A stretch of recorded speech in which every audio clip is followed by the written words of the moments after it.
Baldinių plokščių skirtumai, ypatybės ir kaina. Kaip teisingai pasirinkti savo. Dabar galim eiti prie baldinių sprendimo, ar ne?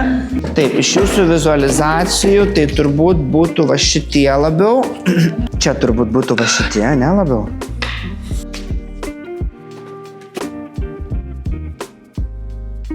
Va, čia yra Kronospanas. Tai per ją pervažiuokit. Dabar, kadangi jau turit natūralų, matot gaminį, ne? Pagal jį galit plius minus derinti tas plokštės. Nes čia yra natūralūs medžio lukštai su beisu. 1 mm klijuotas. Tai jis automatiškai bus brangesnis, bet mes galėsim pasiskaičiuoti abu variantus. Aš turėjau tokią praktiką, aš jums jau pasakau, atsimenat.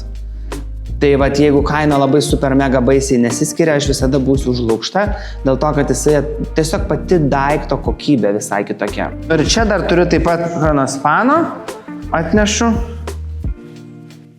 Riebiai gerai atrodo. Gerai šitą, ne? Renkantis medžiagas labai svarbus momentas, ypatingai jeigu tos medžiagos bus daug, didelis plotas, jinai atrodys daug tamsiau. Gali būti mažas lopinėlis, ten atrodo baltas, atrodo visiškai nieko nesiskiria, uždažai viskas kreminė. Tai labai atsargiai reikia.